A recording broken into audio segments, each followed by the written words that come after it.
Hey everybody! So today's issue that we're going to talk about is bullying. Um, Now, every parent's part of their worst nightmares are to find out that their child has been bullied. Um, Recently, we have had a major experience with bullying. Um, just a little bit of background. Because my daughter Nevaeh is autistic, she has what's called a language barrier. So she may hear you, but it's not connecting with her brain what you actually said.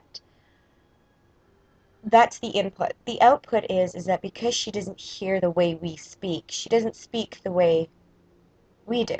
She will say things like last morning, which means yesterday, or tomorrow is when the sun comes up. So communication can be very limited. You make do with what you have, and as a parent, you a lot of times reiterate what they've said back to them in the proper sentence structure, which is huge. Now, with little kids, they start to notice that one child doesn't really have the ability to express or say what they would like to do, what they would like to. So this creates a problem for Nevaeh. Someone could hurt her feelings or be mean to her, but when you ask her, well, why did that happen or what did they say, she cannot say to you, they hurt my feelings because, or they did this because. And as much as my daughter, I'd love to believe she's perfect, I know darn well she's not. I know that because of her social issues, that she doesn't always understand personal space. She doesn't understand that sometimes it's just better to go off and play with somebody else. She picks a person, obsesses over them, and then becomes a little bit overwhelming. So we're going to call this little girl in our story today N. And N and Nevaeh have had a history. We went to our local county fair um, just at the beginning of school, after the first week of school, and Nevaeh and N had met up just by fluke, and they ended up spending the majority of the day together, going on rides, playing together. So Nevaeh's social interaction that day was very limited. She was very much overstimulated by the rides, which she likes that kind of stimulation, so it's good for her. But at the same time, because she's being stimulated by the rides, it really wasn't a whole day about social interaction. It was mostly about stimulation. So I encouraged Nevaeh to play with N at school come Monday. Over the course of the next few weeks, I started hearing things like, N told me to go away. N told me she doesn't want to play. N says that I'm not her best friend. She doesn't want to do this. She gets mad at me. When I asked Nevaeh why, she couldn't tell me. When I said, well, did you get in her face? Are you trying to play with the other kids?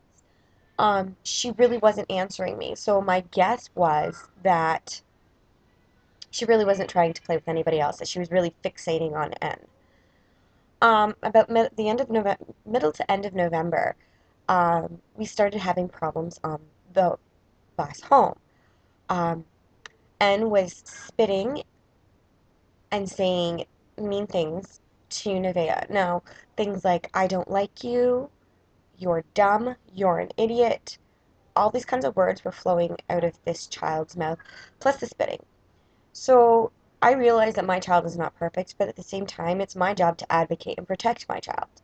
So I did end up calling the school. I spoke with the girl's teacher, and I mentioned that this was happening on the bus and that maybe the best situation would be to separate the girls, that N would sit in the back furthest away from the bus driver, and Nevaeh would sit right in the front seat closest to the bus driver so that there would be no more altercations on the bus. This was supposed to happen. I even spoke to the bus driver about it, and I understand as a bus driver your hands are tied, you're not allowed to touch the children. There's certain issues that you just can't do or deal with. So anyways, I did notify the teacher. The teacher promised me that she would talk to the kids in the classroom about being respectful to one another, keeping their hands to themselves and their saliva. She promised that there would be something to be done. Well, Nevaeh didn't really complain that Anne was spitting on her, but she said that she was saying mean things. And, I just kept encouraging Nevaeh to sit in the front of the bus and um, hoping that she would just do it. But it never happened because since the beginning of the school year, Nevaeh had been sitting in the back of the bus with this child, and now it was part of her routine. And, well, breaking an autistic child's routine is like taking away your whole entire income. It just doesn't work. So, anyways, we broke for Christmas holidays, and that was fine. And then, first day back in school, the bus pulls up to the end of my driveway. Nevaeh is not getting off the bus, so I cross the road and I ask the bus driver, is she coming? And the bus driver looks up and looks in her mirror and says, Nevaeh, it's your stop. Nevaeh had apparently been in her own little world and wasn't aware that it was her turn to get off the bus. Um, so I climbed the 2 steps up the little bus, and Nevaeh was coming, and all of a sudden she falls to her knees and she screams. And I'm like, and at first I thought, oh, well, you tripped, you fell. Come on, get up, suck it up, let's go. And I'm like, come on, baby, you're okay, let's go. She's like, no, and pushed me. The bus driver kind of gave me this look like, I don't think that happened. And I'm like, I don't know. My child, as much as she tries to lie, she's not a very good liar. She just isn't a good liar. So I gave the bus driver a look, and she kind of realized that I wasn't going to be getting off this bus until she at least asked the child what had happened. Um, the bus driver ended up saying, and did you push Nevaeh? The girl slumps down in her seat, crosses her arms across her chest, and says, yeah. And I was like, wow, the attitude of this child. Nasty. So, anyways, I was like, no, no, you didn't. Mama Bear is now on full, full tilt here. You did not just hurt my child purposely. If it wasn't for the fact that this child was only 5 years old, I probably would have tore her a strip, up one side and down the other. But as the mature adult, I was not allowed to. So instead, I did the next best thing. I called the school and I said I want to speak to either the principal or the vice principal. I did get the vice principal on the phone. I spoke to him and I informed him about everything that had been happening. He had not even been aware that this had been an issue since the middle of November. I said, I've asked the bus driver to separate these girls. I've asked, the teacher was supposed to talk to them about being respectful, keeping their hands to themselves, and it looks like this just hasn't happened. So the vice principal promised me that he would investigate. About 10-15 minutes later, after getting off the phone, Anne and her mother are on my doorstep with flowers and an apology. As much as I appreciate it, and I say kudos to the mother for bringing your child over to apologize, I was kind of shocked to find out that the school had not even notified this mother that her daughter had been bullying mine. So when I told the mother what was going on, we sat down and we had a long discussion about what had to change, what had to stop, and I explained to her too that Nevaeh is an easy target.